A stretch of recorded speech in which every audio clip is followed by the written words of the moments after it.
right, I am now ready to do my final corner, which is the lower right corner. Let me move it up here so you can see it a little bit.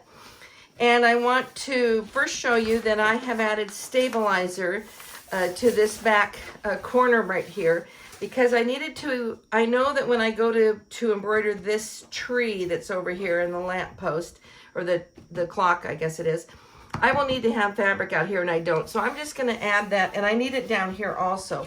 So I just went ahead and added it to this hooping, and then I will just float one more layer underneath, but I'm going to hoop it with this layer. And I've sprayed it with the 505 so that it is together. I've also marked my first stitch. My first stitch is about an inch down and about almost 2 inches to the left of center. That's where the mark is for the first stitch. I'm going to take this out here, and this arrow is going to point to the bottom of this railroad track. It has a little black line. It's at the bottom of this black line, so it's going to point in that area. And you can see I needed, hopefully you can see that I needed the stabilizer down here for this particular hooping. Now I'm just going to mention one other thing. The reason I did not add, because this is just a teeny little thing, I could have added this to it, but here's the reason I don't add that to it on 3 of my designs. The fourth one, the lower left one, you could resize the whole entire design. The rest of these, I would prefer this design not to be enlarged. So if you need to enlarge or resize your track, you can do it separately. Then you can bring this in and hoop it at the size it's supposed to be. So I'm going to point this to the bottom of that line. The main thing is to be straight with your sashing. And this can just be close because it's only a little piece. You can move it left, right, up, or down. But get the line on your grid to match the line on your sashing. So let's see if we can slide this in and get something in that area. It might take me a minute here to get in there because I normally don't hoop with a stabilizer that is this thick. This is heavyweight stabilizer. I usually don't hoop with it, I just float it. So first I'm just going to crunch this down to get it in. You can see I'm way off. So I'm going to make sure I open it up and shake it, and then I'm going to readjust my fabric a little bit here to get it exactly where I'd like it to be. And I think this needs to pull out here just a little bit. Let's check that out. This can come up a little bit right here too, because I really just want this line to be parallel to the lines, to the line on the grid. I want that sashing to be parallel right there. So let me just grab one more. See if I can get that on a little better. Ooh, that's looking pretty darn good. Then right up here, I'm just going to pull that gently over here on the top. A little gentle tug right there. Let's get that fabric over. There we go. And that's looking pretty great. So I'm going to lock it in. So you want to get this as absolutely as straight as you possibly can. That is the goal. So there we have it. And now we're just going to do this little piece of train track that's just going to go right here. And remember, the first stitch is going to line up at the bottom of that little black stitched in line. All right, let's go hoop this up. All righty, we are ready to line up the number 6, which is our train track in the lower right corner. I'm going to make sure I'm at color number 1. So I'm going to touch my needle, color 1. And you can see when I drop my needle, I'm off a little, quite a little, because actually here's where it goes. So I'm off almost a full inch. So I'm going to first line up, because I hooped it straight. All I should have to do, because it's hoop straight, is just position it left, right, up, or down. So I'm going to touch my move motif icon. I'm going to use my multifunction knobs, so the zigzag and the straight stitch knob, and I'm going to go ahead and get this right down to where I'd like it to be. And I would say down just a tinge more and over. Okay, that looks like it is perfect. It's right in. So Margot, if you want to zoom in on that, that is exactly where the first stitch should go. So I'm going to now put my needle back up. Now that we have it in position there, we're going to go test it and see if it's the right size and if it's working. So I'm going to release my move motif screen by touching my little breadcrumb needle at the top. Now I'm going to go to the broken thread icon, which allows me to walk through the design but not move the design. So I'm going to use the top knob only. And I'm going to walk it up and over. And my goal is to hit the very bottom of, now I want you to look at my screen and I'll show you this first. I need to go as high up as it can possibly go. So I can still go more. If you watch this little thing, you can see the line. There it is. That's the height. Now I'm going to drop my needle. Okay, so I'm actually longer than I need to be on this one. And I'm also not wide enough. I'm too far. My needle is hitting right here, but it needs to hit this corner. I'm aiming for this corner. So I'm about 1/4 of an inch too high and about 1/4 of an inch too narrow. So I need to move the sizing, change the sizing. I am going to release my screen and I'm going to go back to the beginning of color 1. Easiest way is go to color 2, go back to color 1. Now I'm at the beginning of color 1. I'm going to go to my editing pencil and I need to resize this. So you're going to go to wherever resizing is on your machine. On my machine, I touch the big I for information. And the second icon down on the left is sizing. So I'm going to touch sizing. And if this center little area right here on mine has a white ring, it means it's proportional. I don't want mine proportional at all. So I'm going to make sure that that is not turned on. Now I can individually change the width and individually change the height. So let's start with the width first. And I think I'm going to try about 100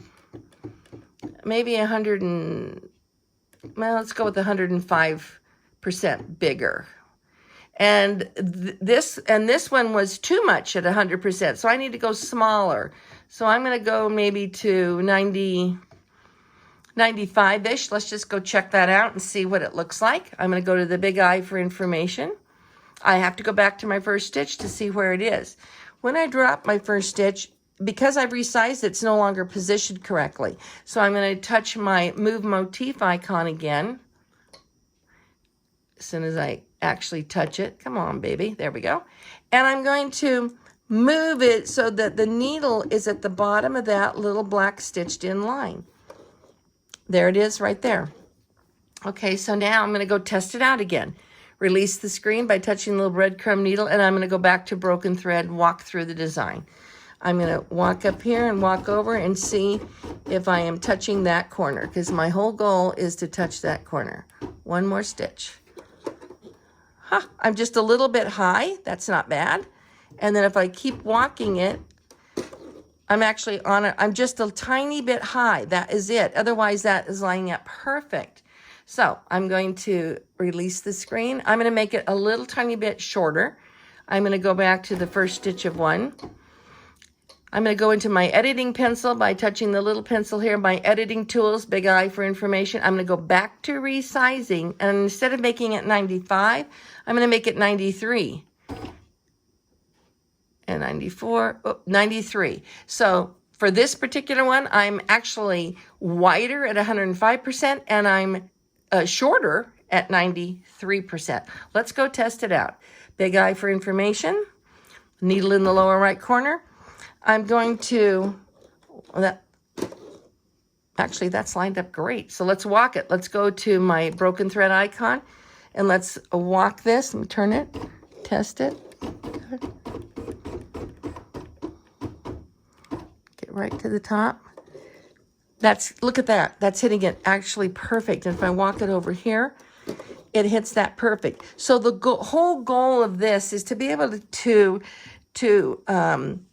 be able to sew on the ends of this, on the ends of these two, and the ends of these two. You can slightly go inside too, but there'll be this line. If you look up on the screen, you see I have this much more embroidery that's going to cover it. So if I'm even close to this, I'll be fine when I line that up. Okay, that looks pretty fantastic. Let's go to the color 2. Go down to color 2 because color 1 we sewed in as we tested out, and it was great. I'm going to float one more layer of stabilizer, and we'll go ahead and finish embroidering out this track. All right, let's go sew. Alrighty, we are ready to embroider our very last tubing for our border, and it's going to be this lower right area where the tree and the mountains are going to go right here. I have already marked my first stitch on the grid, and it is about a ½ inch below and about 2½ inches to the left of center on the grid.